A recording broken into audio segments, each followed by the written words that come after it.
പശ്ചിമേഷ്യൻ സംഘർഷം കനക്കുമ്പോൾ കരയുദ്ധത്തിന് ഒരുങ്ങുകയാണ് അമേരിക്ക. പശ്ചിമേഷ്യയിലേക്ക് വൻ സൈനിക സന്നാഹവുമായി അമേരിക്കൻ നാവികസേന നീങ്ങുന്നു. ഇതോടെ ഇറാനെ പൂട്ടിക്കെട്ടാനുള്ള നീക്കത്തിലാണ് ട്രംപ്.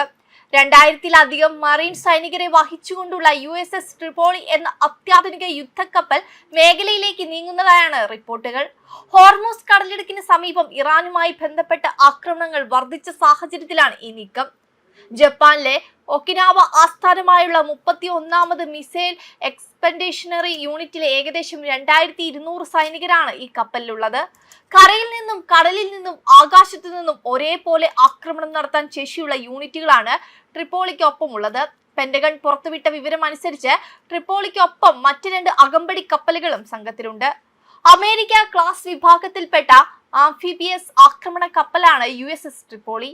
F-35B സ്റ്റെൽത്ത് ഫൈറ്ററുകൾ, MV-22 ഓസ്പ്രോ വിമാനങ്ങൾ, വിവിധതരം ഹെലികോപ്റ്ററുകൾ എന്നിവ വഹിക്കാൻ ശേഷിയുള്ള ഇതിനെ ഒരു ലൈറ്റനിങ് കാരിയർ എന്നാണ് വിശേഷിപ്പിക്കുന്നത്. ഏകദേശം 844 അടി നീളമുള്ള ഈ കപ്പലിന് 45,000 മുതൽ 50,000 ടൺ വരെ ഭാരം വഹിക്കാനാവും. വിമാനങ്ങൾക്കും ഹെലികോപ്റ്ററുകൾക്കും കൂടുതൽ പ്രാധാന്യം നൽകുന്ന ഒരു പ്ലാറ്റ്ഫോമായാണ് ട്രിപ്പോളിയെ നിർമ്മിച്ചിരിക്കുന്നത്. സൈനിക നീക്കം സജീവമാണെങ്കിലും പശ്ചിമേഷ്യയിലേക്ക് പുതിയ സൈനികരെ അയക്കുന്ന കാര്യം പ്രസിഡന്റ് ഡൊണാൾഡ് ട്രംപ് നിഷേധിച്ചു. താൻ സൈനികരെ ഒരിടത്തേക്കും അയക്കുന്നില്ലെന്നും അഥവാ അയക്കുകയാണെങ്കിൽ തന്നെ അത് വെളിപ്പെടുത്തുന്നില്ലെന്നുമാണ് മാർച്ച് 19-ന് അദ്ദേഹം മാധ്യമങ്ങളോട് പറഞ്ഞത്. എന്നാൽ നിലവിൽ 50,000-ലധികം അമേരിക്കൻ സൈനികർ മേഖലയിൽ പ്രവർത്തിക്കുന്നുണ്ടെന്നാണ് കണക്കുകൾ സൂചിപ്പിക്കുന്നത്. മാർച്ച് 15-ന് ദക്ഷിണ ചൈന കടലിലും 16-ന് സിംഗപ്പൂരിന് സമീപവും ദൃശ്യമായ കപ്പൽ ഉടൻ തന്നെ പശ്ചിമേഷ്യൻ തീരത്തെത്തുമെന്നാണ് കരുതപ്പെടുന്നത്.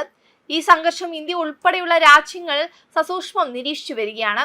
അതേസമയം ആക്രമണവും പ്രത്യാക്രമണവുമായി സംഘർഷം കനക്കുകയാണ്. ഇറാന്റെ എണ്ണവാതക പാടങ്ങൾ ആക്രമിച്ചത് തനിച്ചാണെന്ന് ഇസ്രായേൽ പ്രധാനമന്ത്രി ബെഞ്ചമിൻ നെതന്യാഹുവിന്റെ പ്രസ്താവനയ്ക്ക് പിന്നാലെ ഇസ്രായേലിലെ എണ്ണ സംസ്കരണ കേന്ദ്രങ്ങൾക്ക് നേരെ ഇറാൻ മിസൈൽ ആക്രമണം നടത്തിയിരുന്നു. ഹൈഫയിലെ പ്ലാന്റിലാണ് മിസൈൽ പതിച്ചത്.